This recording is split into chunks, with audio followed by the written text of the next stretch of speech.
जय Hind. GS nexus current affair series में आपका स्वागत है। आज के इस सीरीज में हम नेशनल टेक्निकल टेक्सटाइल मिशन के बारे में जानेंगे। तो शुरुआत करते हैं इसकी पृष्ठभूमि से। टेक्सटाइल मंत्रालय द्वारा शुरू किया गया national technical textile mission technical textile के क्षेत्र में भारत की सस्टेनेबिलिटी, इनोवेशन और ग्लोबल लीडरशिप को नया आकार दे रहा है। हाल ही में आईआईटी दिल्ली पानीपत में Atal centre of textile recycling and sustainability की स्थापना के साथ एक बड़ी सफलता मिली है। टेक्निकल टेक्सटाइल फैशन के लिए इस्तेमाल होने वाले नॉर्मल फैब्रिक नहीं है।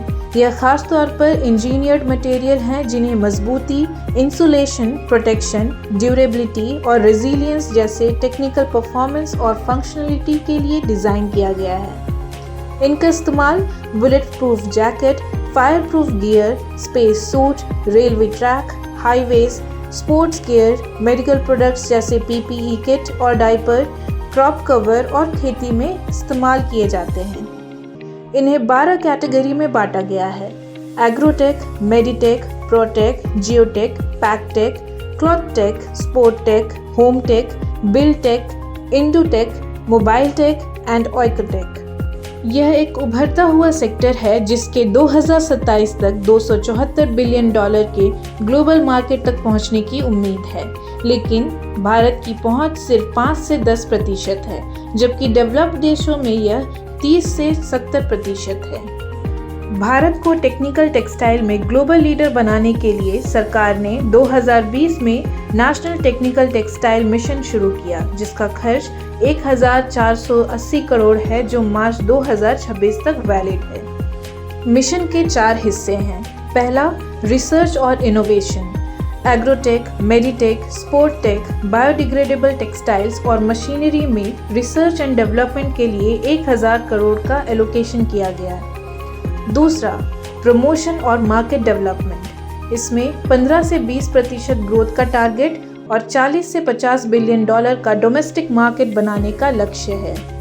तीसरा, एक्सपोर्ट प्रमोशन। एक नई एक्सपोर्ट प्रमोशन काउंसिल के साथ एक्सपोर्ट 14,000 करोड़ से बढ़कर 20,000 करोड़ हो जाएगा। चौथा, एजुकेशन और skill development. Engineering, agriculture, medical और टेक्सटाइल टेक्नोलॉजी में नए कोर्सेज। अब हम पानीपत प्रोजेक्ट के बारे में जानते हैं। आईआईटी दिल्ली पानीपत कैंपस में नेशनल टेक्निकल टेक्सटाइल मिशन के तहत अटल सेंटर ऑफ टेक्सटाइल रिसाइकलिंग और सस्टेनेबिलिटी सेंटर बनाया गया। यहाँ 2 ऐतिहासिक पहल शुरू किए गए। पहला, नेशनल फ्लैग रिसाइकलिंग पहल। भारत में पहली बार रिटायर हो चुके नेशनल फ्लैग के लिए एक साइंटिफिक और सम्मानजनक रिसाइकलिंग प्रोसेस, जिससे तिरंगे की गरिमा बनी रहेगी। दूसरा, aramid fibre recycling programme. Aramid fibre को अच्छे से रिसाइकिल किया जा रहा है। ये हाई परफॉर्मेंस मटेरियल हैं जिनका इस्तेमाल बुलेट प्रूफ वेस्ट और स्पेसक्राफ्ट्स में होता है। इंडस्ट्रीज ने पहले ही इन टेक्नोलॉजी का इस्तेमाल शुरू कर दिया है। यह साबित करता है कि इनोवेशन कमर्शियल इस्तेमाल की ओर बढ़ रहा है। इस मिशन से भारत पर क्या असर पड़ेगा, इसे जानते हैं। यह मिशन इन चीज़ों को मजबूत करेगा: खेती जैसे बेहतर फसलें, पानी की बचत, इंफ्रास्ट्रक्चर जैसे सड़कों, रेलवे और पोर्ट्स में जियो टेक्सटाइल, डिफेंस में जैसे एडवांस प्रोटेक्टिव गियर, इकोनॉमी में ज़्यादा एक्सपोर्ट और मेक इन इंडिया, किसानों की आमदनी बढ़ेगी जैसे प्रति एकड़ ज़्यादा प्रोडक्टिविटी होगी। संक्षेप में, national technical textile mission technology, innovation और राष्ट्रीय उद्देश्य को जोड़ता है। भारत को टेक्सटाइल सेक्टर में आत्मनिर्भरता और ग्लोबल लीडरशिप की ओर ले जाता है। आज के लिए इतना ही।